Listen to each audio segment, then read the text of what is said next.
Voilà, depuis le commencement de l'année, nous avions commencé à parler du fruit de l'esprit. Le thème de l'année, c'était le fruit de l'esprit. Donc nous avions commencé avec Galates chapitre 5, le verset 22 qui dit: le fruit de l'esprit, c'est l'amour, c'est la joie, c'est la patience, c'est la bonté, c'est la bénignité, c'est la tempérance, c'est la maîtrise de soi, etc. Et la loi n'est pas contre ces choses. Et de Galates chapitre 5, le verset 22, nous sommes allés à Éphésiens chapitre 5, le verset 9. Éphésiens chapitre 5, le verset 9, dans la version Louis II 21, dit: le fruit de l'esprit consiste en toutes sortes de bonté, de justice et de vérité. Le fruit de l'esprit consiste en toutes sortes de bonté, de justice et de vérité. Donc nous avions déjà parlé de la bonté. Ça fait déjà des mois. Nous avions parlé le mois dernier de la justice. Et ce mois-ci, nous parlons de la vérité. Donc nous abordons ici le dernier fruit de l'esprit pour l'année. Nous parlons de la vérité. Donc nous allons parler de la nature de la vérité et comment pratiquer la vérité dans notre vie. Comment la mettre en pratique dans notre vie. Donc aujourd'hui, nous aimerions seulement commencer avec cette question. Nous aimerions répondre à cette question. Mais c'est qu'est-ce que la vérité? Qu'est-ce que la vérité? Au fait, c'est la question que Pilate avait demandé au Seigneur Jésus-Christ. Qu'est-ce que la vérité? Maintenant, la majorité de gens définissent la vérité comme ce qui est conforme à la réalité. La majorité de gens définissent la vérité comme ce qui est conforme à la réalité, ce qui est conforme aux faits. Donc, généralement, on conçoit cela comme la vérité. Par exemple, si je dis que je suis assis et que je suis réellement assis et que c'est vrai que je suis assis, si je dis maintenant que tu es assis sur une chaise, et pendant que tu m'écoutes vraiment, tu es assis sur une chaise, on va dire que, voilà, il a dit la vérité. Il a dit la vérité parce que ce qu'il a prononcé est conforme aux faits, à ce que nous pouvons observer. Donc on dit c'est la vérité. Mais par contre, si je dis que tu es assis et en réalité tu es debout, alors là, tu vas dire ça. Donc il a fait une erreur, il a commis une erreur ou il a dit un mensonge. Donc si je dis que tu es assis et en réalité tu es debout, donc tu vas dire soit qu'il a commis une erreur, donc si c'est par accident, il a commis une erreur, et s'il l'a dit délibérément, il a menti. Donc généralement la définition classique de la vérité, c'est ce qui est conforme aux faits ou ce qui est conforme à la réalité. C'est la définition classique de la vérité. Mais nous devrions nous poser la question: est-ce vraiment la définition de la vérité? Est-ce réellement la définition de la vérité? Comment la Bible, elle, voit la vérité? La meilleure façon de vous expliquer cela, c'est de remonter avec vous à la sortie d'Égypte. Quand le peuple d'Israël est sorti d'Égypte, la Bible dit que le Seigneur a appelé Moïse et il lui a dit: j'aimerais que tu me construises une maison pour pouvoir habiter parmi mon peuple.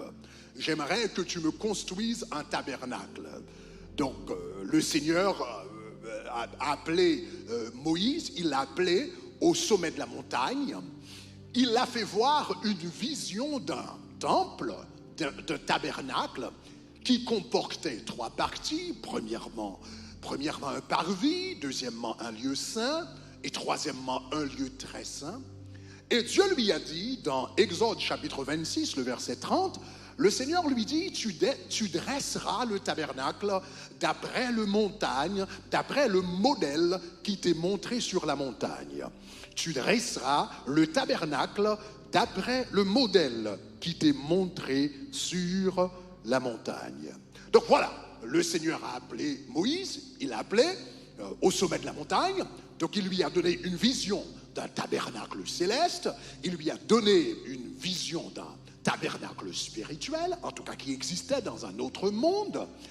Et après qu'il lui donnait la vision, il lui a dit, eh bien voilà, maintenant tu vas faire selon le modèle qui t'a été montré sur la montagne. Maintenant, voilà, la grande question, c'est que ici nous avons deux tabernacles. Alors, il faut que je vous dise qu'après avoir reçu la vision, Moïse a appelé le peuple, il leur a communiqué la vision, il leur a dit voici ce que le Seigneur a dit, voici ce que nous devrions faire. Et tout le peuple s'est mis à l'œuvre pendant 2 ans et ils ont bâti le tabernacle selon les instructions que le Seigneur avait données. Donc dans le livre d'Exode, nous avons des instructions méticuleuses par rapport à comment qu'il devait faire le tabernacle, les matériaux qu'il devait utiliser, les couleurs, les mesures, tout cela nous est donné dans le livre d'Exode. Donc il y a 10 chapitres dans le livre d'Exode qui traitent de la construction du tabernacle. Donc le Seigneur lui a non seulement donné une vision du tabernacle, mais il lui a donné des instructions précises dans sa parole, en ce qui a trait à la façon dont il devait construire le tabernacle. Donc Moïse est descendu de la montagne, il a donné les instructions précises donc aux architectes, aux constructeurs, aux femmes qui taillaient les choses, etc. Et finalement, après 2 ans de travail, dont ils ont fait le tabernacle conformément au goût du Seigneur, conformément aux instructions du Seigneur. Donc quand le Seigneur est descendu, donc le Seigneur a vraiment aimé, le Seigneur a posé son sceau d'approbation sur le tabernacle, et il est venu habiter parmi le peuple. La Shekinah de la gloire est descendue et il est venu habiter parmi le peuple.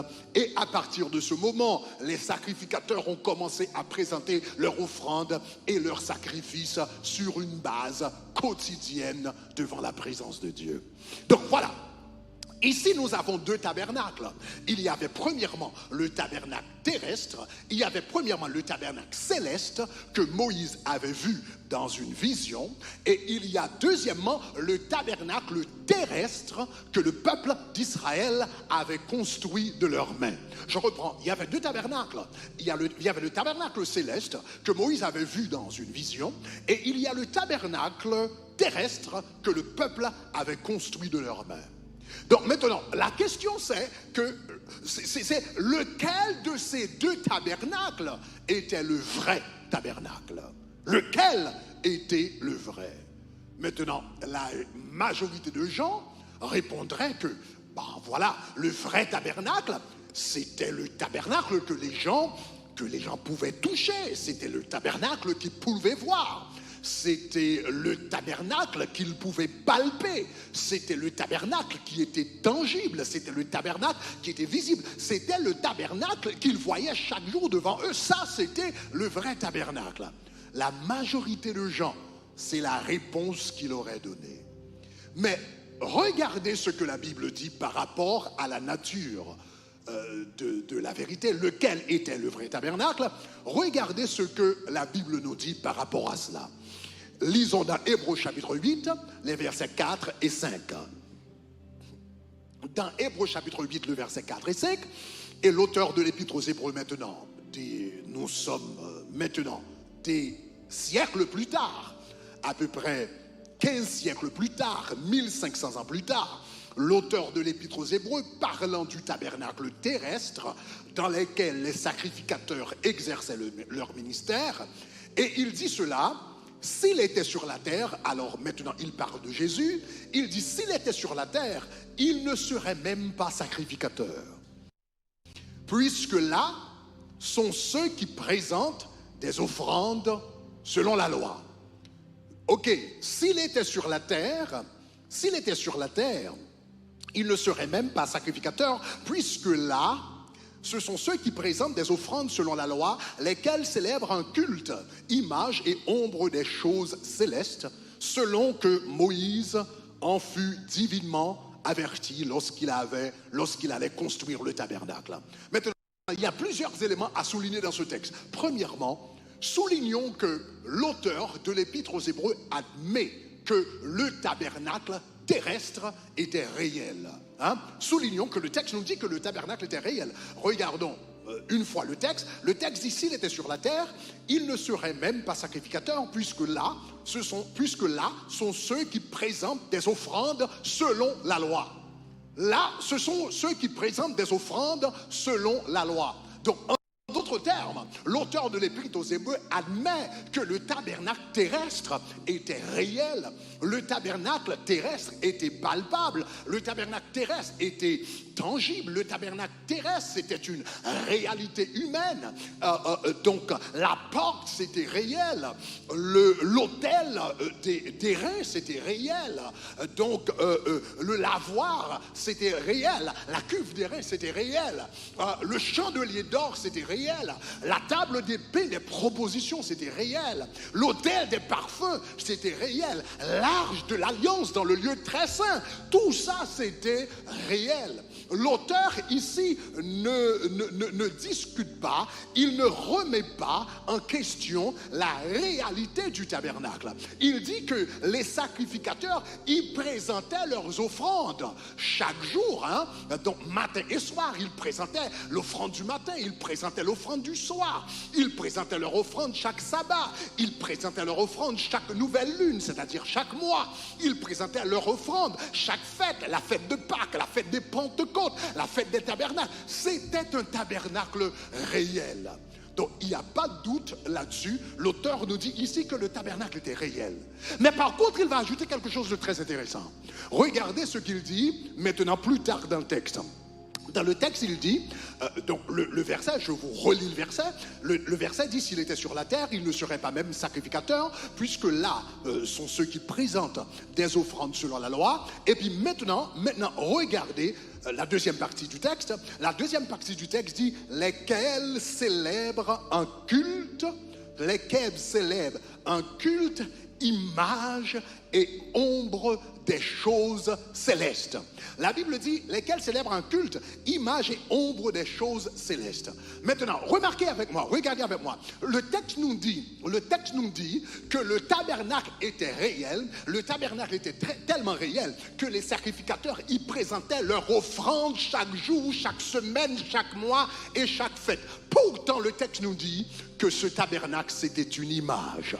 Ce tabernacle, c'était une image. En d'autres termes, c'était une copie. Ce tabernacle, c'était une image d'un autre tabernacle. C'était une photocopie. C'était une photocopie terrestre du tabernacle céleste. Maintenant, vous et moi, nous savons que, donc, une photocopie, par exemple, une photocopie n'est pas fausse.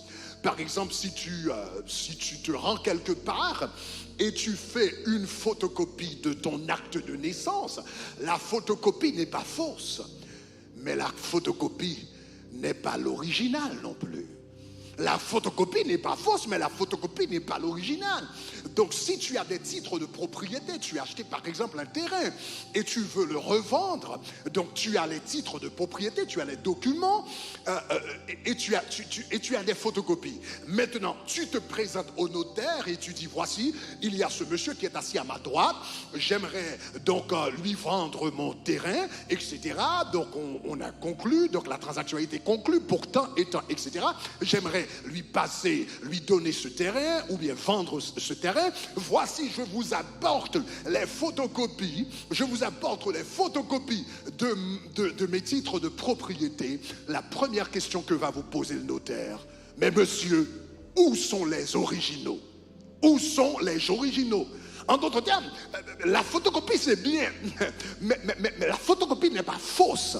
Mais la photocopie n'est pas aussi pure que l'original. La photocopie n'est pas aussi authentique que l'original. La photocopie n'est pas aussi vraie. C'est pas faux. La photocopie n'est pas fausse, mais elle n'est pas vraie non plus.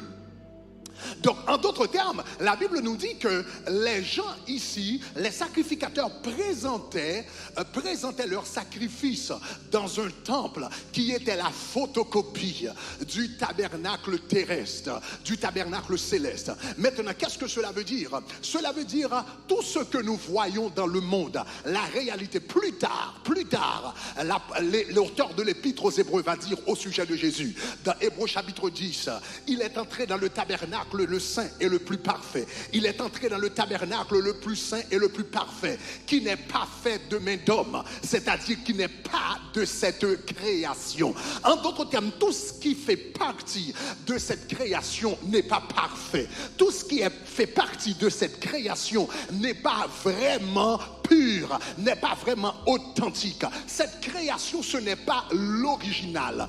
Tout ce que nous voyons dans le monde, regarde le monde autour de toi, regarde les chaises, regarde la chair, regarde les murs, regarde les fenêtres. Si tu es à l'extérieur, regarde les montagnes, regarde les arbres, regarde les rivières. La Bible dit toutes ces choses-là sont les ombres des choses célestes. Sont en réalité les ombres des choses célestes. Le monde, la Bible nous dit, cette création, en réalité, c'est un ombre d'une autre création qu'on appelle le monde spirituel. Donc ici, l'auteur de l'Épître aux Hébreux nous dit que le tabernacle terrestre, qui était palpable, qui était tangible, qui était visible, en réalité, c'était une photocopie du vrai tabernacle. Le monde matériel, c'est une photocopie du vrai monde. Le monde physique, c'est une photocopie du vrai monde. Le monde qui nous entoure maintenant, c'est une photocopie du vrai monde. Et je vais aller un peu plus loin. Non seulement c'est une photocopie du vrai monde, mais vous allez regarder que cette photocopie est tellement éloignée de la réalité que la Bible l'appelle un ombre. C'est tellement éloigné de la réalité que la Bible, c'est tellement éloigné, c'est tellement écarté, c'est tellement inférieur par rapport à la réalité. La Bible nous dit c'est un ombre, c'est tellement inférieur en qualité. Les choses de ce monde sont tellement inférieures en qualité, sont tellement inférieures en gloire, sont tellement inférieures donc par rapport à la pureté, par rapport à leur authenticité. La Bible les appelle des ombres. Nous vivons selon la Bible, nous vivons aussi réel que nous puisse paraître ce monde. La Bible l'appelle le monde des ombres. Les arbres que vous regardez sont les ombres des vrais arbres. Les rivières que vous regardez sont les ombres des vraies rivières.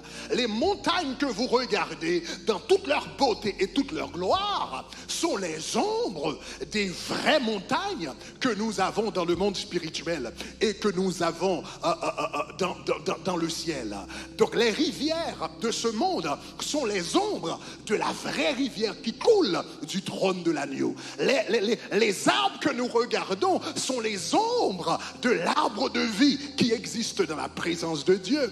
Les montagnes que nous regardons sont les ombres de la montagne de Sion, là où Dieu trône, là où Dieu est assis en maître et seigneur. Nous vivons dans le monde des ombres et l'ombre donc la réalité terrestre est tellement écartée de la réalité céleste que la Bible les appelle, les choses terrestres, la Bible les appelle des ombres. Maintenant, juste pour que vous ayez une idée de la distanciation qui existe entre le monde matériel et le monde spirituel, regardez, je vais vous faire voir une photo. Regardez-moi, si vous pouvez mettre la photo, vous allez regarder une photo. Ça, c'est moi. Regarde-moi, il y a moi en avant et il y a mon ombre en arrière. Maintenant, mon ombre n'est pas faux, c'est pas faux. L'ombre que tu regardes ici, ce n'est pas faux, hein. ce n'est pas faux, l'ombre n'a pas été falsifiée. L'ombre reflète le contour ou encore les contours de Grégory. Mais regarde la différence, le monde de différence qui existe entre mon ombre et ma réalité. Une grande différence, c'est que dans la réalité, je suis plus beau que ne présente l'ombre. Donc, le vrai Grégory est beaucoup plus beau que son ombre. Mais regarde toute la différence qui existe entre l'ombre et la réalité. Et la Bible dit tout ce que nous regardons dans ce monde, les voitures que nous voyons, les montagnes que nous voyons, les collines que nous voyons, les rivières que nous voyons, les arbres que nous voyons. La Bible dit ce sont des ombres comparativement aux vraies choses qui se trouvent dans le monde spirituel. Donc voilà pourquoi le mot vrai dans la Bible, toutes ces choses sont réelles, mais la Bible réserve le mot vrai pour les réalités spirituelles. Donc les choses de ce monde sont réelles, mais la Bible réserve le mot vrai pour les choses spirituelles. Donc dans Hébreux chapitre 8, versets 4 et 5, la Bible dit que ces gens-là servaient dans un tabernacle qui était réel, mais aussi réel que pouvait être ce tabernacle, c'était l'ombre, c'était un ombre, c'était une image, c'était nombre des choses célestes. Maintenant, regardez Hébreux chapitre 8, versets 1 et 2. Hébreux chapitre 8, versets 1 et 2 dit « Nous avons un tel souverain sacrificateur qui s'est assis à la droite du trône de la majesté divine dans les cieux, comme ministre du sanctuaire, et soulignez cela, comme ministre du sanctuaire et du véritable tabernacle qui a été dressé par le Seigneur et non pas par des hommes. » Donc cela veut dire entre ces deux tabernacles, lequel de ces deux tabernacles était le vrai? Lequel de ces deux tabernacles était le véritable? Le tabernacle qui était vrai, ce n'est pas le tabernacle qu'il pouvait toucher, ce n'est pas le tabernacle qu'il pouvait palper, ce n'est pas le tabernacle qu'il pouvait sentir, ce n'est pas le tabernacle qu'il pouvait constater. Le vrai tabernacle, c'était le tabernacle que Moïse avait vu dans sa vision sur la montagne. Le tabernacle terrestre était réel, mais il n'était pas vrai. Le tabernacle qui était vrai, c'était le tabernacle que Dieu avait révélé à Moïse sur la montagne. Le tabernacle qui était vrai, c'est le tabernacle qu'il avait vu. Le tabernacle qui était vrai, c'est le tabernacle qu'il avait reçu par révélation. Le tabernacle qui était vrai, c'était le tabernacle au sujet duquel Dieu lui avait donné des instructions selon sa parole. En d'autres termes, selon la parole de Dieu, dans le parler de chaque jour, dans le jargon de chaque jour, on dit que la vérité, c'est ce qui est conforme à la réalité, ou la vérité, c'est ce qui est conforme aux faits. Mais selon la parole de Dieu, la vérité, ce n'est pas ce qui est conforme à la réalité. La vérité, c'est ce qui est conforme à la parole de Dieu. La vérité, c'est ce qui est conforme à la révélation divine. La vérité, c'est ce qui est conforme à ce que Dieu a dit. Est-ce que vous êtes avec moi? La vérité, ce n'est pas ce que tu vis. La vérité, c'est ce que Dieu a dit. Voilà pourquoi Jésus dit: sanctifie-leur par ta parole, car ta parole est la vérité. Donc vous avez un choix à faire ce matin. Est-ce que vous allez vivre votre vie selon la réalité, ou vous allez vivre votre vie selon la vérité? Il y a une grande différence entre la réalité et la vérité. La vérité, c'est ce qui est conforme aux faits.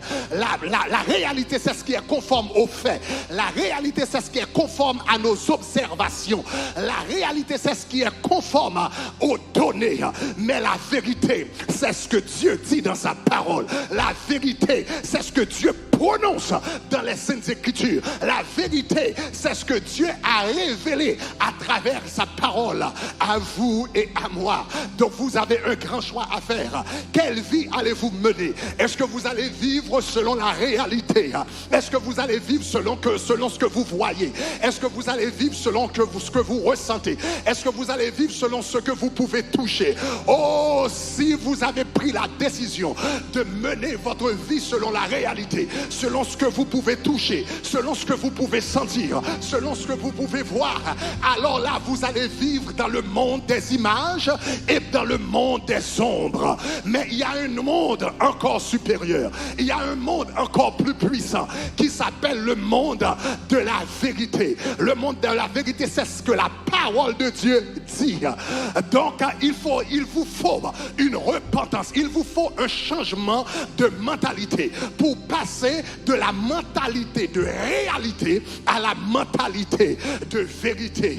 Donc, peut-être tu es malade et tu te rends chez le médecin et le médecin te dit, le médecin te fait faire, je ne sais pas, un examen sanguin. Et puis maintenant, les résultats, quand il a reçu les résultats, donc il t'appelle dans son cabinet et il t'a dit, j'ai reçu les résultats. Ton taux de sucre est vraiment élevé. Tu es diabétique et tu sais que le diabète, ça ne se guérit pas. Donc tu vas devoir contrôler ton taux de sucre. Tu vas devoir te satisfaire à contrôler ton taux de sucre pour le reste de ta vie, car le diabète, ça ne se guérit pas. Alors tu vas répondre au médecin, tu vas dire, doc, ça c'est la réalité. Tu as les examens, c'est la réalité. Tu as les chiffres, c'est la réalité. Tu as mon examen sanguin, c'est la réalité. Mais moi, je ne vis pas ma vie selon la réalité. Je vis ma vie selon la vérité. Qu'est-ce que la parole de Dieu dit qu'est-ce que Dieu dit dans sa parole qui est la vérité? Quelque part, j'ai lu, il a été blessé pour mes péchés, il a été brisé pour mes iniquités. Le châtiment qui me donne la paix est tombé sur lui. Et par ses meurtrissures, je suis guéri. C'est vrai, donc dans la réalité, le diabète ne se guérit pas, mais ce diabète va disparaître au nom de Jésus. Alléluia, alléluia. Mon taux de sucre va baisser au nom de Jésus, parce que je ne mène pas ma vie selon la réalité, je mène ma vie selon la vérité. Peut-être tu es universitaire, tu es à l'université et ton rêve c'est devenir médecin un jour. Mais voilà, tu as pris ton premier classe, tu as pris ton premier cours de chimie et tu as échoué. Tu as pris ton premier cours de biologie, tu as échoué. Tu as pris ton premier cours d'anatomie et tu as échoué. Et ton professeur t'appelle et il te dit, écoute, tu vas devoir reconsidérer l'idée d'être médecin. Tu vas devoir renoncer à la pensée d'avoir une carrière dans la médecine, parce que regarde, tu n'as pas les notes, regarde, tu n'as pas l'intelligence pour ça, regarde, tu n'as pas l'aptitude pour ça. Tu vas dire prof, tu vas dire maître. Ce que tu dis, c'est la réalité, parce que tu as mes notes, tu as mes examens. Mais quelque part, j'ai lu dans la parole de Dieu que Dieu m'a béni en Jésus-Christ avec toute espèce de sagesse et d'intelligence. Donc je ne vais pas renoncer à ma carrière, je ne vais pas renoncer au rêve, je ne vais pas renoncer à ce que je veux accomplir. Je vais continuer à étudier, je vais continuer à fouiller et à chercher, je vais continuer à passer des nuits blanches avec mes livres en main, parce que je sais que la parole de Dieu va s'accomplir. Je ne vis pas ma vie selon la réalité, je vis ma vie selon la vérité. Peut-être tu es un jeune homme et tu veux commencer une entreprise immobilière, et comme tu vas consulter ton conseiller financier et quand tu lui dis tu vas commencer une entreprise, mais il te dit, est-ce que tu es cinglé, est-ce que tu es dingue, est-ce qu'il y a quelque chose qui ne va pas? Tu n'as pas le crédit, tu n'as pas d'économie, tu n'as pas d'expérience. Comment est-ce que tu vas bâtir une entreprise immobilière? Et tu vas dire à ton conseiller, mon ami, ce que tu dis est la réalité, mais moi je ne vis pas dans le monde de la réalité, je ne vis pas dans le monde que tu vois, je vis dans le monde de la vérité. Et qu'est-ce que la parole de Dieu me dit dans sa vérité? La vérité me dit, je te donnerai des trésors cachés et je te donnerai des richesses enfouies, afin que tu saches que je suis l'Éternel des armées, qui t'appelle par ton nom. Aujourd'hui, vous allez devoir faire une différence. Est-ce que vous allez vivre selon la réalité? Selon la réalité, selon votre réalité médicale, selon votre réalité économique, selon votre réalité conjugale, selon votre réalité émotionnelle, où vous allez vivre une vie selon la vérité. Sanctifie-les par ta parole, car ta parole, c'est la vérité. Je vous encourage aujourd'hui à mener votre vie selon la vérité. Mais pour pouvoir mener une vie de vérité, il te faut une puissance spéciale. Il te faut le Saint-Esprit de Dieu. Donc voilà pourquoi le texte nous dit: le fruit de l'Esprit consiste en toute bonté, justice et vérité. Il n'y a que le Saint-Esprit de Dieu qui puisse produire ce sens de vérité en nous.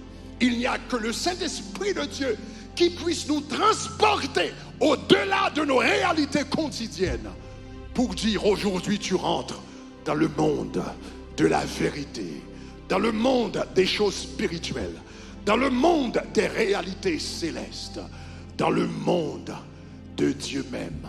Que le Saint-Esprit de Dieu vous aide à marcher non selon la réalité, mais selon la vérité.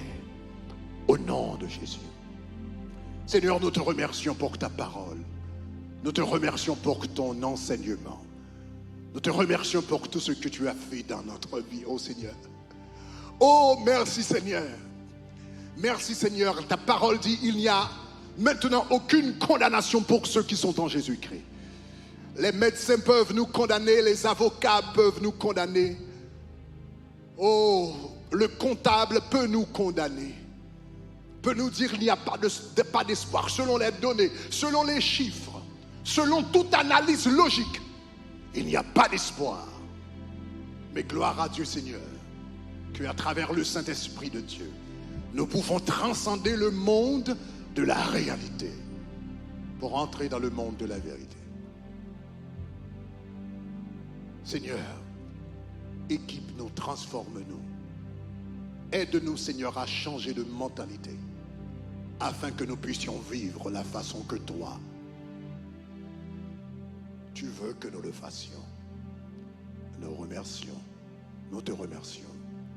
Au nom de Jésus. Il est parmi nous. Il est parmi nous. Il est parmi nous. Il est parmi nous. Écoutez, chers amis, je viens de partager la parole de Dieu avec vous sur qu'est-ce que la vérité. La vérité, ce n'est pas ce que le monde dit. La vérité, c'est ce que la parole de Dieu dit. Mais tu sais, la parole de Dieu nous dit il y a un enfer. Et la parole de Dieu nous dit également qu'il y a un ciel. Il y a un enfer à éviter, il y a un ciel à gagner. Donc si vous n'avez pas encore donné votre vie à Jésus, c'est le moment de le faire. Je vais vous inviter à prendre cette décision ce matin de donner votre vie à Jésus. Ce que la parole de Dieu dit, c'est la vérité. Si vous passez votre vie à courir après des voitures, de belles maisons, de belles femmes, vous êtes en train de poursuivre des illusions. Vous êtes en train de poursuivre des ombres, des images. La vérité, les vraies richesses, le vrai bonheur, le vrai succès, c'est d'avoir Jésus dans sa vie. Donc j'aimerais vous inviter à donner votre vie à Christ. Si vous ne l'avez pas encore fait, vous allez cliquer sur le premier lien au bas de la page YouTube. Vous qui me regardez sur YouTube maintenant, cliquez au premier lien au bas de la page. Peut-être avez-vous donné votre vie à Jésus, mais à un moment donné, vous vous êtes détourné du chemin. C'est le moment de revenir aux pieds du Seigneur. Là où vous êtes, cliquez sur le premier lien pour donner votre vie à Jésus. Je vais reprendre le cœur, il est parmi nous. Il est parmi nous. Pendant que nous sommes en train de chanter, prenez cette décision maintenant. Prenez cette décision maintenant, très importante. Si vous aimeriez faire partie d'un corps spirituel, d'une famille spirituelle, vous pouvez cliquer sur le premier lien également. Si vous aimeriez vous faire baptiser, la parole de Dieu nous enjoint à le faire. Donc maintenant, cliquez sur le premier lien. Nous allons reprendre le refrain. Et par après, je vais prier pour vous. Il est parmi nous. Il est parmi nous. Alléluia. Il est parmi nous. Il est parmi nous. Il est. Vous qui me regardez, qui faites partie d'un campus maintenant, vous pouvez avancer. Si vous êtes dans l'un de nos campus, vous pouvez avancer maintenant. Alléluia, au-devant de la chair pour prendre votre décision. Alléluia, c'est une décision très importante. Si vous me regardez, vous faites partie de l'un de nos campus, je vais vous demander de vous mettre debout maintenant. Mettez-vous debout et avancez. Alléluia. Allez, avancez par devant et quelqu'un va vous recevoir et vous donner les instructions nécessaires. Alléluia. Il est parmi nous. Il est parmi nous. Il est parmi nous. Alléluia. Il est parmi nous. Il est parmi nous. Oh, il est parmi nous. Il est parmi nous. Le Saint-Esprit est parmi nous. Il est parmi nous. Il est parmi nous. Il est parmi nous. Seigneur, nous te remercions au nom de Jésus. Vous qui avez pris la décision de donner votre vie à Jésus, répétez ces paroles avec moi. Faites cette prière avec moi. Dis, Seigneur Jésus, je te remercie pour ta parole. Merci de m'avoir enseigné sur la nature de la vérité. Aujourd'hui, je te donne ma vie. Je te demande de la prendre au nom de Jésus. Fais ce que tu voudras, tu en voudras. Transforme-moi, change-moi à ton image et à ta ressemblance. Encore, Seigneur, je te donne ma vie. Au nom de Jésus.